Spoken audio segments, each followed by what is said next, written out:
প্রিয় বন্ধুরা, অদ্ভুত রহস্যের আজকের এই এপিসোডে আপনাকে স্বাগতম।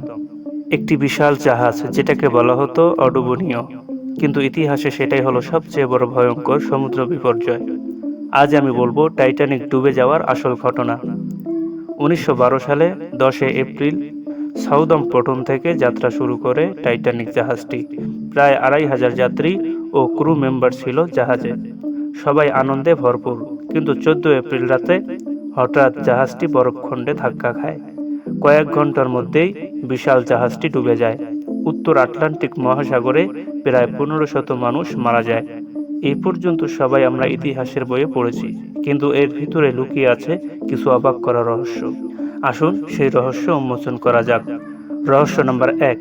ডোবার 14 বছর আগে 1898 সালে ফেসিলিটি নামে একটি বই প্রকাশিত হয়। সেখানে একটি বিশাল জাহাজের কথা লেখা ছিল। নাম ছিল টাইটান। সেটাও ছিল অডুবনীয় জাহাজ। সেটাও ডুবে গিয়েছিল বরফখণ্ডে ধাক্কা খেয়ে। অনেকেই বলে থাকেন এই টাইটানিকের ভবিষ্যৎবাণী করা ছিল সেই বইটিতে। কিছু বেঁচে যাওয়া যাত্রী জানিয়েছেন সমুদ্রের ঢেউয়ের সাথে মাঝে মাঝে তারা নাকি মানুষের আত্মার চিৎকার এখনো শুনতে পায়। টাইটানিক দুর্ঘটনা পৃথিবীর সবচেয়ে বড় সমুদ্র বিপর্যয়, কিন্তু এর সাথে জড়িয়ে থাকা এসব রহস্য আর ভৌতিক গল্প আজও মানুষের মনে ভয় জাগায়। আপনি কি মনে করেন, টাইটানিক ডুবে যাওয়া শুধুই দুর্ঘটনা, নাকি সত্যি কোনো অদৃশ্য শক্তির অভিশাপ? এই ছিল আজকের এপিসোড। নতুন নতুন অদ্ভুত রহস্য জানতে আমাদের চ্যানেলটি সাবস্ক্রাইব করে পাশেই থাকবেন।